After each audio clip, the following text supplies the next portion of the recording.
po ng ating pag-aaralan ngayon. We are commanded to multiply and fruitful disciples. Amen. Hallelujah. Praise God. So ito po ay matatagpuan. Ito yung verse po natin. Matatagpuan po natin sa Matthew 28:18-20. Sabihin niyo siguro, Sister Jonah, paulit-ulit naman na yan. Pero ito yung gusto ng Panginoon na sinasabi sa atin. Paano tayo mag-multiply or paano tayo mag-soar like an eagle kung hindi natin ginagawa po ito, mga kapatid. Amen? So kailangan po na pinaupa paulit-paulit ni Lord na sinasabi sa atin ito para gawin po natin. Amen? Para mag-multiply po tayo. Amen? Hindi lang po yung tayo-tayo lang. Kumbaga, para mag-multiply po tayo, we will soar like an eagle. Amen? Hallelujah. Praise God. So sa Matthew 28:18-20, sabi niya dito, nilapitan sila ni Jesus at sinabi niya, binigay na sa akin ang lahat ng authority sa langit, pati na rin sa lupa. Verse 19, kaya sige, lumakad kayo at gawin niyong disciples ko ang mga tao sa lahat ng bansa. Ibaptize nyo sa pangalan ng Ama at ng Anak at ng Espiritu Santo. Amen? Sa verse 20, turuan nyo silang sundin ang lahat ng inuutos ko sa inyo, tandaan nyo, kasama nyo ako palagi hanggang sa katapusan ng mundo or sa panahon. Amen? So, glory to God na ito po yung gustong ipaabot sa atin ng Panginoon.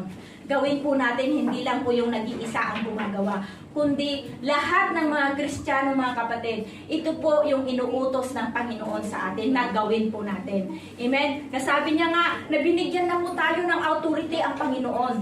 Amen? Para i-share yung salita niya. Amen? Hindi yung spirit ng takot ang binigay ng Panginoon sa atin, kundi yung spirit ng love, sound mind, amen, and spirit of power ang pinagkaloob ng Panginoon sa atin. Amen. So may kapangyarihan po tayo na mag-share ng salita ng Panginoon. May kapangyarihan po tayo na mag-invite, maghayo sa mga hindi pa nakakakilala sa Panginoon. Amen. So, lakaran po natin ito. Amen. Gawin po natin ito. Sundin po natin. Kasi nga, sabi niya nga, ng Panginoon, binigyan niya po tayo ng authority. Amen. May kapangyarihan po tayo. Amen. Huwag kang mahiya, kapatid. Kasi ang sabi ng Panginoon, sinasamahan ka niya. Amen. Sa dako man tayo magpunta, sinasamahan po tayo ng Panginoon. Hindi ka nag-iisa, kapatid. Nandyan ang banal na Espiritu Santo na kasama mo, kapatid. Amen. Basta marunong ka lang na makinig. Amen. Marunong ka sumunod. Hindi ka matatakot, kapatid. Amen. Kagaya nga sa akin, sabi ko, Lord, sabihin ko sana kay Pastora, wag muna ako kasi parang yung nahiya ba ako kasi may mga bisita ba? Amen? Kaya sabi ni Lord sa akin, Jonah, pag nahiya ka, kinakahiya mo na ako, sabi ni Lord. Kaya hindi ko na sinabi yun kay Pastora, sige Lord, gawin ko na lang, Panginoon, kung ano yung pinapagawa mo sa akin, sabi ko. Kasi talagang sabi ko, Lord, talaga si demonyo, kumbaga, sinisiksikan niya ako na, Jonah, wag muna ikaw ang magturo kasi may mga bisita. Yun ang sinisiksik ng Panginoon, ng demonyo sa akin. Sabihin mo na kay Pastora na hindi ikaw muna. Sabi ng demonyo sa akin, sige, sabi ko, Lord, sabihin ko na sana, magka-chat na sana ako kay Pastora, pero sabi ni Lord, Jonah, sabi niya, kung kinahiya mo ako, ay kinahiya mo magturo, kinakahiya mo na rin ako. Sabi niya. Kasi ang sabi ng Panginoon sa salita niya, kung ikinahiya mo ang salita niya, kinakahiya mo na rin ang Panginoon. Kung kinahiya mo mag-share ng salita niya, kinakahiya mo ang Panginoon. Amen? So, kung ano yung ginagawa natin sa kapwa natin, ginagawa natin sa Panginoon. Amen? Kaya sumunod lang po tayo sa Panginoon. Kung ano yung sinasabi ng Panginoon sa atin, gawin po natin. Huwag po nating ikahiya ang ating Panginoong Hesus. Amen? Huwag po nating ikahiya yung pagmamahal niya sa atin. Amen?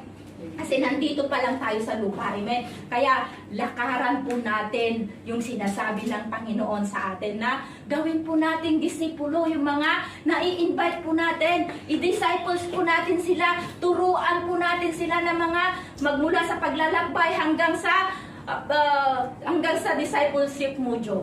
Amen?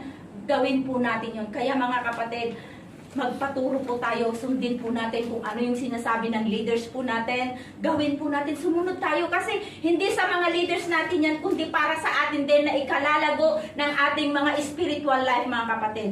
Amen? Para mas malalim pa yung pagkakaalam natin sa Panginoon habang dumadaan po tayo sa training, lumalalim po yung ating pagkakilala sa Panginoon. Amen? Kasi walang aakyat sa hagdanan na pataas kung hindi ka dadaan muna sa baba. Amen. Talagang by step talaga yan. Hanggang ikaw ay angat. Amen. Hallelujah. So, sundin po natin kung ano yung sinasabi niya ng Panginoon. Nasabi niya nga, i-disciples. Amen. Magpaturo po tayo. Amen. Yung mga na-invite po natin sila dito, turuan. Kaya mga kapatid, na hindi pa dumadaan sa mga sa mga training, magpa-training po tayo. Encourage ko po ang buhay ng bawat isa para po tayo ay mag-multiply. Amen? Paano tayo mag-multiply kung hindi ka naman nagpapa-training? Paano tayo mag-multiply kung hindi ka naman nag-i-invite, kapatid? Amen? So, gawin po natin kung ano yung pinapagawa ng Panginoon. Sundin po natin, lakaran po natin kung ano yung sinasabi ng Panginoon sa ating mga buhay. Amen? Huwag kang mag-alala. Amen? Kung hindi ka pa nabaptize ng Holy Spirit, magpabaptize ka na sa Holy Spirit. Kaya dito sa training po kasi natin, dito dumadaan, dito ka nababaptize ng Banal na Espiritu Santo. Amen? Pag tinanggap mo ang Banal na Espiritu Santo, hindi ka na matatakot na mag-share ng salita ng Panginoon. Amen? Tatandaan po natin yan kasi itong pangako ng Panginoon, tandaan natin na sinasamahan niya tayo, saan man tayo magpunta, sinasamahan niya tayo. Amen? Hindi ka nag-iisa, kapatid. Amen? Nandyan palagi ang Banal na Espiritu Santo na sumasabay sa atin. Amen? Sinasamahan niya tayo.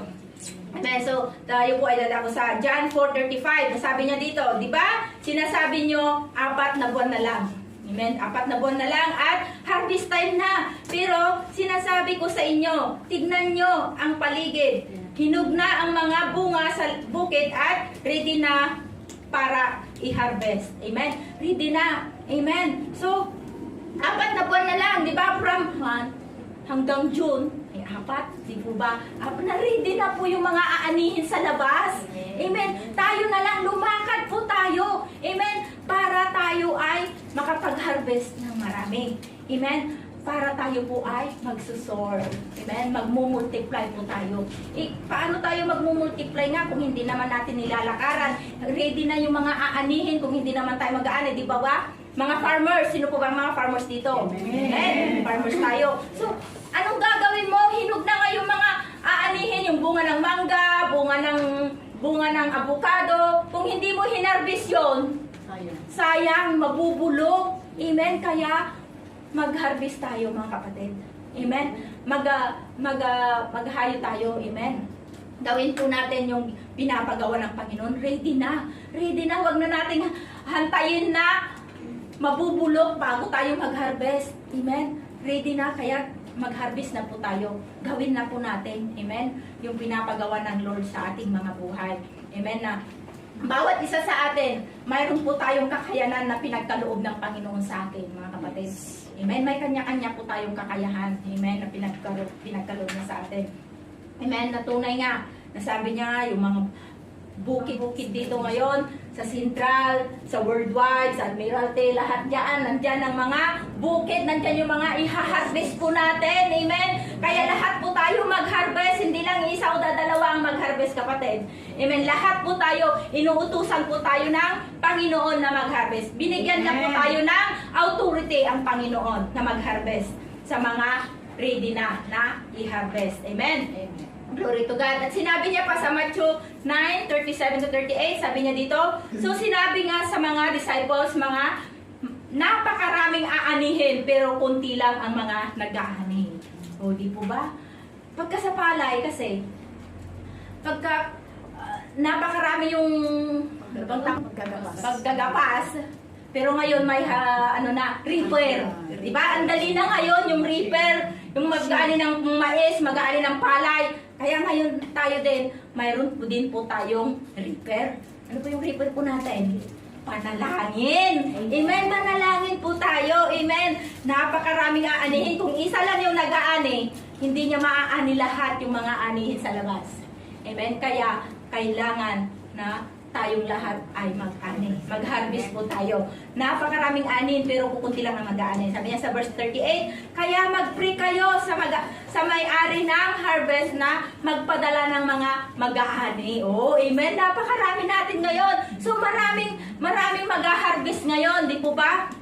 Mag-pray po tayo. Ito po yung harvester po natin. Manalangin po tayo ng manalangin para magpadala ang Panginoon ng kasama nating mag-harvest. Amen? Ilan po tayo ngayon dito? Marami po tayo. Ang bawat isa ay makapag-harvest ng 3 o 2. O, di ang dami na natin. Punong-puno tayo. Mag-multiply na po tayo. Amen? Hallelujah. So, talagang ang Panginoon ay inuutusan niya, pinapaalala niya palagi yung mga salita niya sa atin para gawin po natin. Amen? Mahal po tayo ng Panginoon eh. Hindi lang tayo, kundi ang mga nasa labas, mahal niya din, kaya inuutusan niya po tayo. Amen? Inuutusan niya tayo na mag-harvest para sa kanila, para sa Panginoon. Harvestin po natin sila. Amen? Inuutusan niya po tayo, lakaran po natin. Amen? Paano tayo lalago kung hindi naman natin nilalakaran yung pinapagawa ng Panginoon sa ating buhay? Amen? So, sabi niya nga pa sa Romans 8:26-27, sabi niya, ganito din tayo tinutulungan ng Espiritu. Ito po yung Bible kasi na ginamit ko is yung Pinoy version. Ganito din tayo tinutulungan ng Espiritu kasi mahina tayo. Hindi natin alam kung paano tayo mag-pray. Kaya ang Espiritu mismo ang nagpipray sa Diyos para sa atin. Sa mga daing na hindi kayang express ng mga salita ng tao. 27. Alam ng Diyos ang laman ng puso natin. Amen? Kaya alam niya rin kung anong nasa isip ng Espiritu kasi nagpipray ang Espiritu para sa mga taong pinili ng Diyos at ayon sa gusto ng Diyos ang pinagpipray niya. Amen? So, balik tayo sa 28. Sabi niya nga, ay sa 26, hindi tinutulungan tayo ng banal na Espiritu. Di ba minsan, hindi natin alam kung ano yung sasabihin natin. Kumbaga, humihikbi ka na lang na umiiyak. Amen? Umiiyak ka na lang, hindi mo alam kung ano yung sasabihin mo. Pero ang banal na Espiritu, sige, iniiyak mo na lang sa Panginoon. Ang banal na Espiritu natin, yung Espiritu at Espiritu na ng Diyos ang nangungusap. Amen? Nag-uusap na sila. Alam na ng Panginoon kung ano yung pinagpipray natin. Kahit hindi mo pa nasasabi, ang Panginoon alam niya na kung ano yung laman ng puso't isipan mo. Amen. Puso't isipan natin. Kaya tinutulungan tayo ng banal na Espiritu Santo. Kaya huwag kayong matakot, mga kapatid. Amen. Mag-pray lang po tayo ng mag-pray. Kung ano yung nasa isip mo na kanang kagustuhan ng Panginoon, sige, ibibigay yan ng Panginoon. Basta kagustuhan ng Panginoon na mangyari sa ating mga buhay, mga kapatid. Amen. Kung ano yung daing mo, sabihin mo sa Panginoon, Lord, dinadaing ko, Panginoon, yung mga kapatiran ko, yung mga kapatid ko, yung mga kaibigan ko, Panginoon, na hindi pa nakakakilala sa iyo, Panginoon. Sila ay, Panginoon, kausapin ng yung banal na Espiritu Santo na sila ay makasama namin na magpuri sa iyo, Panginoon. Makilala ka nila na ikaw ang Diyos na buhay. Amen. Itaing lang natin sa Panginoon kung ano yung mga nilalaman ng ating mga puso at isipan. Iyak po natin sa Panginoon. Amen. Kayang-kayang gawin lahat ng Panginoon. Walang imposible sa Panginoon. Amen. Basta maniwala ka lang. By faith na yan ang gagawin ng Panginoon sa atin. Amen. Hallelujah. Kasi yung salita ng Diyos, amen, hindi kayang gawin ng iba, amen. Ang Panginoon lamang ang nakakaalam sa salita niya, amen. Basta yung puso natin, amen. Ang puso, dito tumitingin ang Panginoon sa puso natin. Amen. So sabi niya nga, alam ng Diyos ang laman ng puso natin, di ba? Alam niya kahit hindi mo sinasabi, nababasa na ng Panginoon ang laman ng puso mo. Kung willing ka na sumunod sa pinapautos ng Panginoon sa iyo, kung willing, alam niya kung willing ka o hindi. Amen. Ang taong ito, willing ito.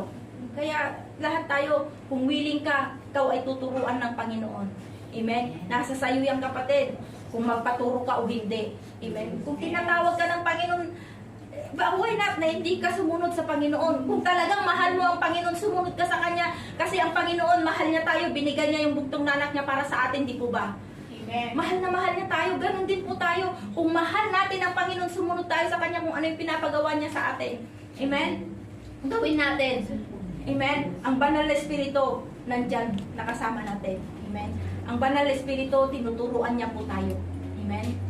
Hallelujah. Thank you, Jesus. Thank you, Holy Spirit. Sabi niya pa nga sa Romans 8:25, hallelujah, wala po tayong ibang aasahan kundi ang Panginoon. Amen. Sa Romans 8:25, pero kung umasa tayo sa hindi pa natin nakikita, matyaga natin yung hinihintay. Amen. Kasi minsan dito kasi, pagka umasa po tayo sa Panginoon. Amen. Ngayon mga nahayuan po natin, magtiyaga lang po tayo. Amen. Minsan wala tayong tiyaga kasi. Pag sinabing inaantay, nag-aantay, hindi ka nag-antay, iniwan mo na yung niyayaya mo, wala na. Amen. Pero nandun pala, dumating late lang. Amen. Kaya magtiyaga po tayo. Amen. Kung ano yung hindi pa natin nakikita, paniwalaan lang po natin yan. Kasi yung sabi ng Panginoon, umasa po tayo sa hindi pa natin nakikita. Yes. Amen. Kaya umasa tayo na marami tayong makakasama. Amen. Marami tayong mahahayuan. Amen. Marami tayong mai-invite. Amen. Umasa lang po tayo. Kagaya sa akin, sabi ko, Lord, umaasa lang ako sa iyo, Panginoon. Sa aking kakayanan. Wala akong kakayanan, Panginoon, pero sa iyo ako umaasa. Amen. So, mag-antay lang po tayo, magtiyaga po tayong mag-antay. Yung sa mga ina-invite natin, sabihin nila, oo ate, next week pupunta ako. Hindi naman naubos ang next week eh. Yeah. Amen? Kaya mag-antay tayo, sige, follow up lang po natin sila. Oo ate, nahiya naman ako. Ay, huwag kang mahiya. Sabihin natin, ang Diyos ang pinupuntahan mo doon. Pinupuntahan natin, ang Diyos ang pinupuri natin. Amen, huwag tayong mahiya mga kapatid. Amen, kahit gaano ka man katagal na hindi na pumunta sa church, hindi ka pumunta sa kingdom ng Panginoon, huwag kang mahiya kapatid. Amen. Ang Panginoon handa ka niyang tanggapin. Handa pa rin ang Panginoon na tanggapin ka niya. Kahit gaano man karumi yung nagawa mo, ang Panginoon handa ka niyang linisin. Amen. Basta ikaw ay lumapit sa Kanya. Diba sabi niya nga, sa Isaiah 1:8 na kahit anuman karumi, gaano karaming kadumihan ang nagawa mo, basta ikaw ay lumapit sa Panginoon, ikaw ay papaputihin ng Panginoon na kagaya ng niebe. Amen? Basta ikaw ay lumapit lang sa Panginoon. Amen? Talagang napakabuti ng ating Panginoon. Magtiyaga lang po kasi tayo. Amen? Sa pag-i-invite, sa paghahayo, magtiyaga po tayo. Amen? Kahit sa pag-training po tayo, magtiyaga po tayo. Kahit minsan, wala namang magtuturo. Alis na ako. May pag ginagawa pa ang leader, pag nagpadala na ng mga raming leader ang Panginoon, sige, dala-dala, marami tayong mga leader na magtuturo. Sige. Amen. Magtiyaga po tayo mag-antay sa mga leader na magtuturo sa atin. Amen. Huwag tayong magmadali. Amen. Magtiyaga po tayong mag-antay with patiently. Sabi niya nga, di ba? Para tayo po ay maturuan. Umasa po tayo. Amen. Asahan po natin na mayroon pa rin at mayroon pa rin magtuturo sa atin. Amen. Umasa tayo sa mga ini-invite natin na sila ay makarating din. Amen. Huwag tayong mawalan ng pag-asa. Amen. Dahil ang Panginoon, binigyan po tayo ng pag-asa. Huwag tayong mawalan ng pag-asa. Basta asahan natin sila, darating sila. Amen. Huwag tayong magsawa na manalangin, mag-invite dyan. Huwag tayong magsawang mag-follow up. Amen. Kahit hindi nila tayo nire-replyan, sige, follow up pa rin. Amen. Huwag tayong magsawa kasi yung ginagawa natin para sa Panginoon. Amen. Hindi para sa mga tao na yan. Ang ginagawa lang natin, invite natin sila para sa Panginoon, para sa ikakabuti din nila. Amen. Para makilala din nila ang Panginoon. Para tayo ay magmumultiply. Para tayo ay lalago. Amen. At maraming disciples. Amen po ba? Hallelujah. Thank you, Jesus. So, sa Romans 8:28 na, alam natin na sa lahat ng bagay ay gumagawa ang Diyos ng mabuti para sa mga nagmamahal sa Kanya. Sila yung mga tinawag ng Diyos ayon sa plano niya. Amen. So, tayo po ay tinawag ng Panginoon. Ang Panginoon gumagawa ng mabuti sa mga tinawag niya, sa mga nagmamahal sa Kanya. Sino pa dito yung nagmamahal sa Panginoon? Amen. Amen. Kung mahal natin ang Panginoon, gumawa po tayo kung ano yung pinapagawa ng Panginoon sa atin. Amen. Mahal natin ang Panginoon. Tignan nyo ang Panginoon, mahal niya tayo, kaya ginawa niya, sinacrifice niya ang bugtong niya anak para sa atin.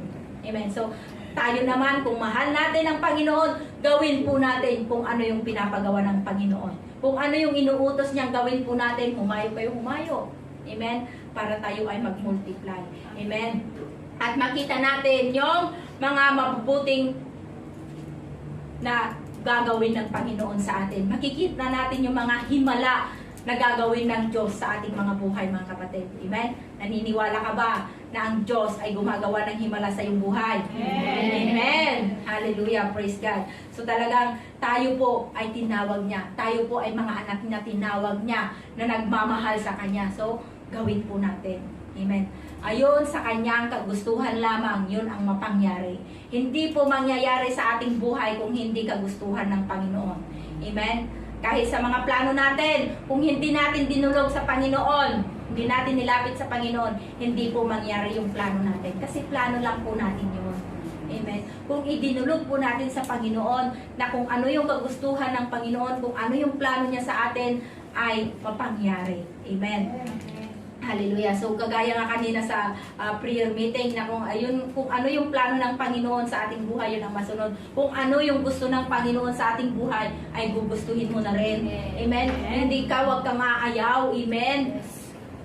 Tayo kasi mga anak niya na kinalulugdan niya. Amen. So tayo po ay tinawag niya eh. Wala tayong magagawa kung tayo po ay tinawag niya. Hindi po natin matatakasan ng Panginoon.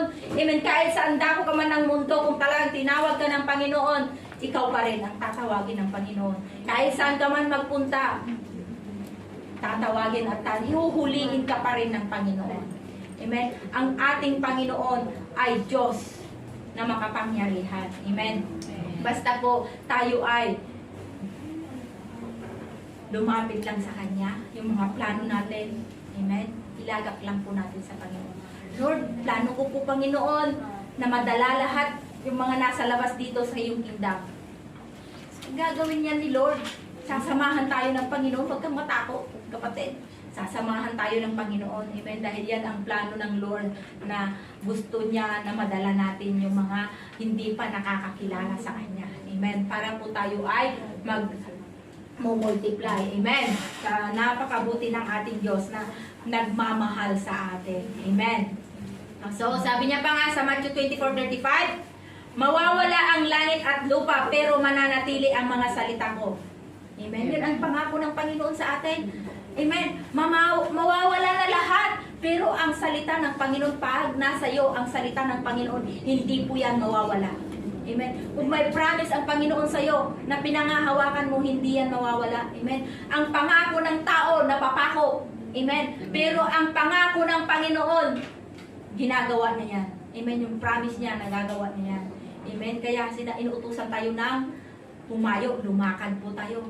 Amen. Gawin po natin kung ano yung pinapagawa natin. Asahan po natin yung mga gagawin ng Panginoon sa ating mga buhay. Yung mga mabubuting mangyayari sa ating mga buhay, mga kapatid. Amen? Tunay nga, ang salita ng Panginoon ay mananatili kailanman sa ating mga buhay. Amen? Hindi nagbabago ang salita ng Panginoon. Amen? Mula noon hanggang ngayon, ang salita ng Panginoon ay buhay na buhay. Ang salita ng Panginoon sa mga anak niyang nagmamahal sa Kanya, sa mga anak niyang nagtitiwala sa Kanya, ang salita ng Panginoon ay buhay na buhay, mga kapatid. Amen? Talagang napapatunayan ko na ang salita ng Panginoon ay totoo. Amen. Tapat at totoo. Hindi lang siguro ako naman yung nakakapagpatunay. Lahat po tayo ng mga anak ng Panginoon na naniniwala at nagtitiwala sa Kanya. Ang salita ng Panginoon ay tapat at totoo. Amen. I-share ko lang kung ano yung ginawa ng Panginoon sa aking buhay. Talagang napakabuti ng ating Diyos. Dahil may power in authority po tayo. Amen. Meron yata silang hindi nagkaintindihan ng asawa niya. Yung linggong din yon, humingi siya ng panalangin sa akin. Kasi walang asawa niya. Sabi niya, alam niyo yung amo ko umiiyak talaga nung ipinagpipray ko. Hindi ko alam kung ano yung hindi nila nagkaintindihan ng asawa niya. Matagal na kasi hindi ko na anuhan na hindi sila hindi nagkaintindihan. Pero nung last Sunday lang na doon ko nahalata na mayroon silang hindi nagkaintindihan kasi hindi sila nag-imikan. Tapos, yun nga, siguro na nawawala yung isipan ng amo ko kaya na nasunog yung sabaw. Kaya yun, yung gabing yun. Nasa bed na ako, nasa taas na ako ng bed. Sabi niya, umiiyak. Sabi niya, ate, can you pray for me? With us, sabi niya. Okay, sabi ko. Nandun sa kwarto namin, bumaba ako kasi nasa taas ako. Nandun siya sa paupo sa bed ng alaga ko. Yakap-yakap niya yung alaga kong panganay. Umiiyak silang dalawang mag-ama. Kaya, pinag-pray ko sila. Umiiyak yung amo kong lalaki. Hindi ko alam, pero ako, nanalangin lang ako through Holy Spirit. Lang, umiiyak yung amo ko. Tapos, nung natapos kong pinag-pray, sabi niya, ate, thank you so much. Sabi niya, thank you God. Sabi ko, glory to God. Sabi ko, talagang, kumbaga, gumaan yung pakiramdam ng amo ko. Tapos, kinaumagahan, doon ko na nahalata na nag-uusap na silang mag-asawa. Tapos yung hapon na ng Lunes, lumabas uli silang mag-asawa. Dinala na nila yung anak nilang bunso, dala-dala nila. Tapos pagbalik nila, ate, ang saya-saya na nilang bumalik. Sabi niya, ate, I buy for you this one. Ate, I buy for you this one. And one for mom, one for Hannah. Ganon na siya. Ay, glory to God. Sabi ko, salamat Panginoon. At nandun na yung pagkaunawa. Nagkaintindihan na sila na ibalik yung dating saya sa loob ng bahay namin. Bahay ng mga amo ko. So, glory to God mga kapatid, na tayo yung magiging ilaw sa tahanan ng ating mga amo. Amen. Basta ipakita lang po natin, sumunod lang po natin, sundin po natin kung ano yung pinapagawa ng Panginoon sa atin. Amen. So, talagang natutuwa ako sa ginagawa ng Panginoon sa aking buhay. Amen. Talagang pagka kung ano yung dinadaing natin sa Panginoon, gagawin at gagawin niya. Amen. Kaya sabi ko, Lord, alam mo Panginoon kung ano yung dinadaing din ng aking puso. Sabi ko, kasi yung mga kapatid ko, mga lalaki nga, talagang iyon ang dinadaing ko sa Panginoon, na sila din ay makakilala sa Panginoon. Amen. So minsan nga, kumbaga, pag ako'y nagtuturo na mag-share ng mga salita ng Panginoon, sabi ko, Lord, kumbaga, tinatamaan ako kasi yung mga kapatid ko nga hindi pa sila tumatanggap sa Panginoon. Amen. So, kumbaga, natatamaan ako. Bakit yung mga kapatid mo hindi mo na nadadala sa Panginoon? Pinagpipray ko yan sa Panginoon. Hindi talaga ako umihinto na nanalangin sa Panginoon na hindi man ako gagamitin ng Panginoon para sa mga kapatid ko, pero magpapadala ang Panginoon magpapadala ang Panginoon ng mga anak niya para gamitin sa mga kapatid ko. Na makilala din nila ang Panginoon. Amen. Napakabuti talaga ng Panginoon mga kapatid. Huwag po tayong magsawa na manalangin. Amen. Gawin po natin yung pinapagawa ng Panginoon. Amen. Kaya yung mga amo natin, ipag-pray po natin sila. Amen. Huwag po tayong magsawa na manalangin sa kanila. Yung mga kamay kasi natin, binigyan po tayo nga, sinabi niya nga sa salita niya, binigyan niya po tayo ng authority, power and authority. So, ilihans po natin yung mga lahat ng mga hinahawakan natin sa bahay ng mga amo natin, ilihans po natin yan. Yung mga madamot sa pagkain, na sinasabi nila madamot sa pagkain, ilihans po natin yan, ipag-pray po natin yan. Amen. Ang Panginoon natin, buhay yan. Pinapakinggan niya yung mga dinadaing natin sa Kanya. Amen. Ang Panginoon natin, may ginagamit para i-provide yung mga pangangailangan natin. Kung ikaw ay nagugutom, may gagamitin ng Panginoon yan para bigyan ka ng pagkain. Amen. So, napakabuti ng ating Diyos. Amen. Talagang ang Panginoon natin ay limitless. Hindi po ang ating Panginoon Jesus ay unlimited. Amen. Unlimited yan ang ating Panginoon. Si Jesus without no boundaries. Walang boundaries yan ang Panginoon natin. Amen. No limitation ang ating Panginoon. Amen. God can be anywhere. Amen. God can be anytime, all the time. God is there. Amen. Saan man tayo magpunta. Amen. Jesus is with you. Amen. Jesus is with me. Amen. Hindi lang sa iyo o sa akin ang Panginoon. Jesus is all around us. Amen. And sa lahat ng mga tao dyan, nandyan lang maaligid ang Panginoon din. Amen. Kumbaga, tinitignan niya yung mga tao sa labas. God is watching them. Amen. Kung God is watching us also na kung tayo ay ginagawa natin kung ano yung pinapagawa ng Panginoon sa atin. Amen. Jesus is with you in your doing all the works. Amen. Kahit ano man yung mga ginagawa natin, nandyan ang Panginoon na kasama po natin. Amen. Because He loves us. Amen? He loves us so much, mga kapatid. He loves you and He loves me. And He loves them. Amen? Talagang napakabuti ng Panginoon. God is enjoy our ministry. He said, I want to be with you. Sabi ng Panginoon, I want to be with them. Sabi ng Panginoon, in your heart, amen. In their heart, I want to be with their heart. I want to be with you, with your heart. I want to be with your family. I want to be with the heart of your family. Yun ang sabi ng Panginoon, mga kapatid. So, with Jesus in love. Amen. We are in love with Jesus na nandito ngayon. In Jesus in love with us. Amen. Hindi niya po tayo pababayaan o iniiwan kailanman. Amen. God want to be with you and me. Amen. God wants to be with our family, our friends. Gusto niya, amen, yan ang gusto ng Panginoon, yan ang plano ng Panginoon sa atin. Kapatid. Amen. So, mayroon po ba tayong naintindihan?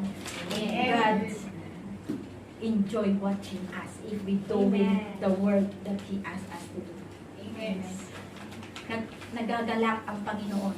Natutuwa ang Panginoon sa mga ginagawa natin kung sinusunod natin ang pinapagawa niya. Amen. Glory to God.